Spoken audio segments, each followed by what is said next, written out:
The next generation of gaming is looming on the horizon, ladies and gentlemen. PlayStation 5 will go head-to-head against Xbox Series X, and I personally wish both platforms nothing but the best. When both thrive, gamers as a whole just have a better time, better games, more competition. That's always good.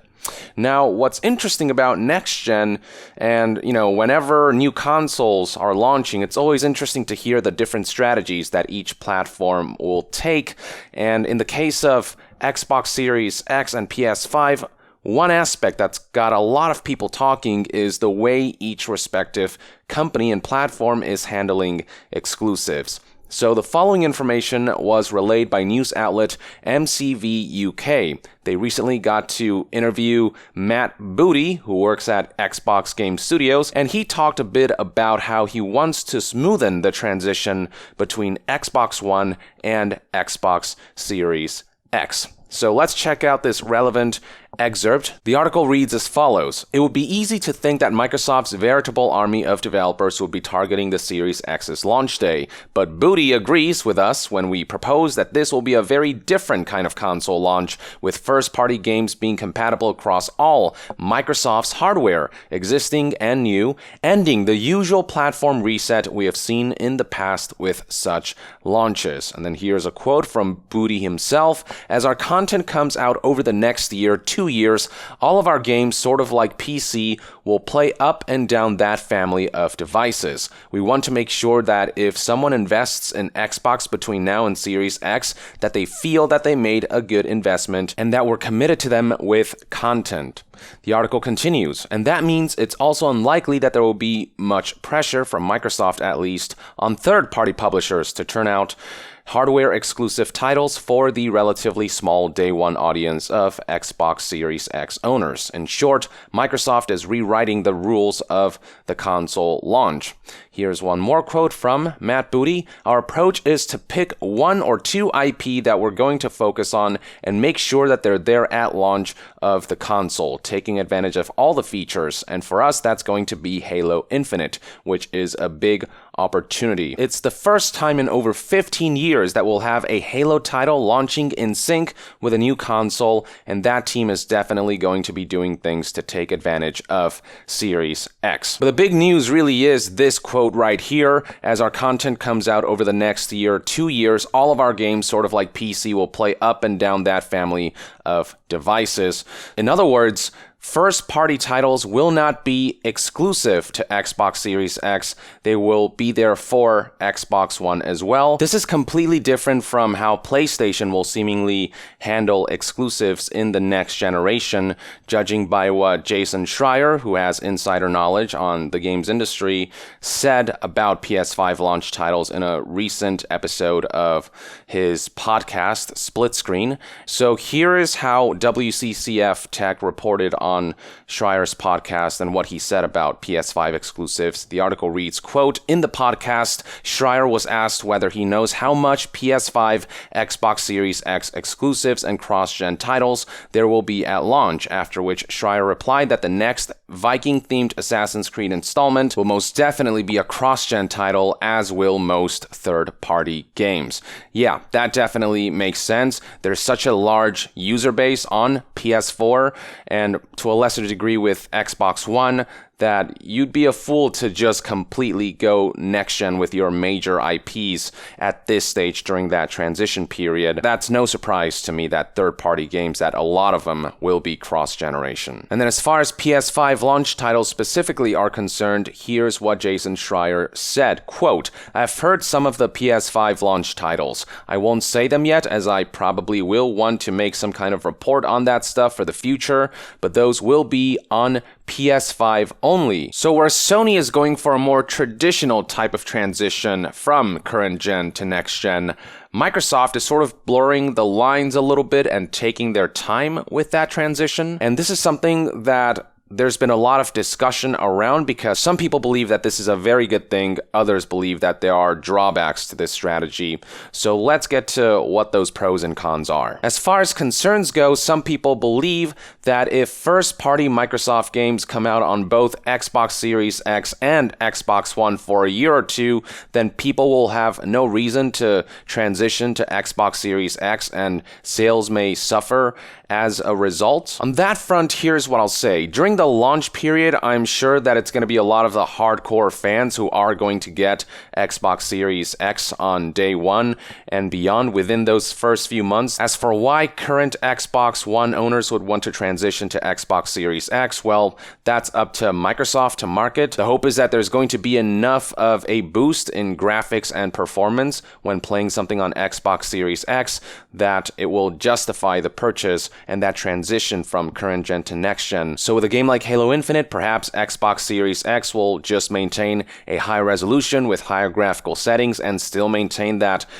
sweet spot 60 frames per second, whereas Xbox One will have lower settings, but also hopefully still run at that 60 frames. And then as far as launch goes, Halo is a huge title for Xbox, and Xbox Series X launching with Halo Infinite is going to boost sales, I believe. And yes, the title is cross-generation, and this might lead people to believe that, well, nobody's going to buy it on Xbox Series X since they already have it on Xbox One, but we have seen companies like Nintendo release consoles like Nintendo Switch and Wii and have their launch titles be these Zelda games that ended up being cross-generation. So Breath of the Wild came out both on Switch and Wii U, and then Twilight Princess came out both on Wii and GameCube, and even then, those two games ended up boosting the sales of the new consoles. So I have little doubt that Halo Infinite will end up driving a significant amount of Xbox Series X sales. But here's the thing, at one point you do need to make that transition to having exclusive first-party games,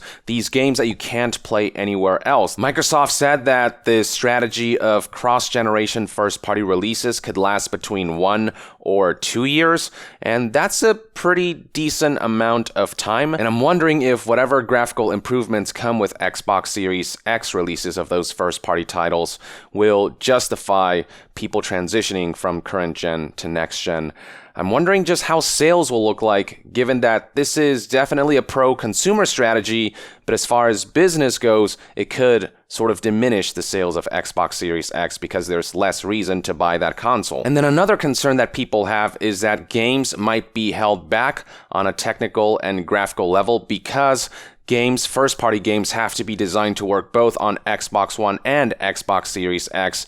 And if you were to just focus on creating the game for Xbox Series X, you could really maximize the capabilities of that hardware. But if you also have to design the game for Xbox One, that might drag the whole technical element of it down because you have to consider if whatever you're implementing into a game will also work on that weaker, less powerful hardware. So potentially there might be compromises on that front that people are concerned about. I'm no expert in this field, so I couldn't tell you how that's going to pan out, but the hope is that it's going to be like PC settings where, with Xbox Series X, you get those ultra settings, maximize using the full power of that hardware, and with Xbox One, they just have to lower the settings and optimize things a certain way, and hopefully that won't drag down the maximum potential of an Xbox Series X game. Despite these concerns, there are certainly benefits to the strategy that Microsoft is employing with Xbox Series X.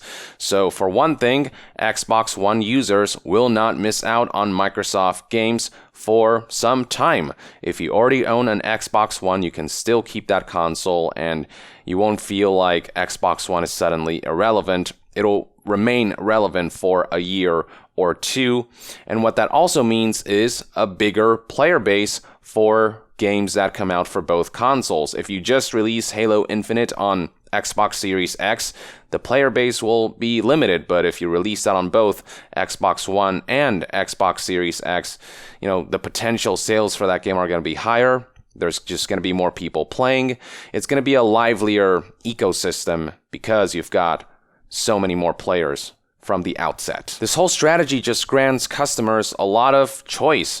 It gives them the ability to kind of take things slowly, transitioning to next generation. And when they do get Xbox Series X, well, guess what? That console is backwards compatible, so when you do upgrade, you're not losing out on any games. Or if you're new to Xbox and your first Xbox is Xbox Series X, you have that entire backlog. It remains to be seen whether this is a viable business strategy that will allow Xbox Series X to go head-to-head with PS5. But as a customer, it's definitely nice to know that there is no urgency to upgrade to next gen. And for the people who can afford it and are hardcore about graphics and technical aspects of a game, well, they are more than free to purchase the console and experience the games on Xbox, the first-party titles, in their best form. And keep in mind that this isn't something that's permanent. After a year or two, eventually Xbox Series X will start getting first-party exclusives that are solely dedicated to Series X. And when that time comes, the first-party exclusives have to be incredibly compelling to ensure that a certain level of momentum is maintained, like PlayStation 4 did.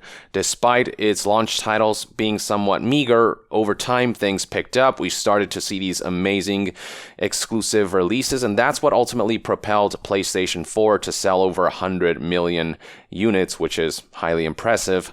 So if Xbox Series X wants to achieve those numbers, they have to really space these first-party exclusives out evenly and in a way that will continue to drive sales. It should also be noted that Microsoft seems to be focusing less on hardware. That's still a part of the vision for Xbox, but they're more interested in things like subscription. So Xbox Game Pass is a huge part of Xbox's future. It is a recurrent monetization that's more consistent. By launching first-party titles on both consoles within the first year or two, it will allow people to still take advantage of Game Pass and still get those games for Xbox One owners who maybe can't afford getting a Series X right now. And what Microsoft's cross-generation strategy is going to do is ensure that Xbox One subscribers stay subscribed to Game Pass because they can actually look forward to more games because support isn't abruptly going to be dropped